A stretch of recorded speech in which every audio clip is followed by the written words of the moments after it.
Sometimes it's kind of like what I call a whisper. There's something in the background that you keep feeling a sense of. If you're a spiritual being, you might think, it's a message from God. If you're not, you may be thinking something in your consciousness or your subconscious that kind of tells you something's kind of off. And I'm not trying to be any kind of in any shape or form, I'm from California, a California hippie type, but I'm just trying to pose the question here. What is the one thing you've been saying is in your way, even if you're doing it consciously, that you've never really examined out loud and kind of gets in your way, perhaps? And the other question is, I've been actually still struggling to answer is, why do brilliant, capable people stay stuck in ways that make no sense? Um, Most people point to the obstacle in front of them. And the real question isn't what's blocking me. It's really more like, what am I getting out of, what's the benefit, or what am I getting out of staying exactly stuck where I'm at? Because if you think about it, when you're stuck, there are obviously costs to being stuck.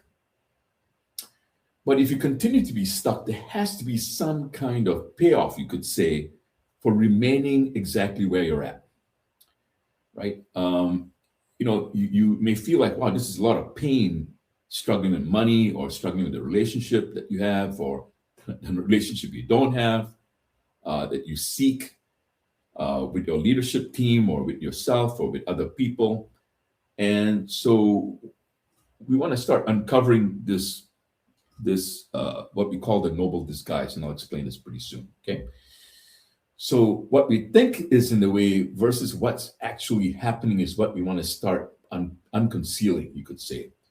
What we think is in the way versus what's actually happening. So what people say is kind of like what they think is in the way, and they say things like, I don't have enough time, or I'm waiting for the right moment, or I need more confidence, or people don't get what I do, or I'm just not ready yet.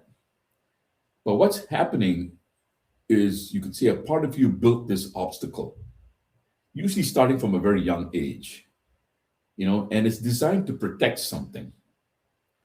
And it looks completely honorable from the outside.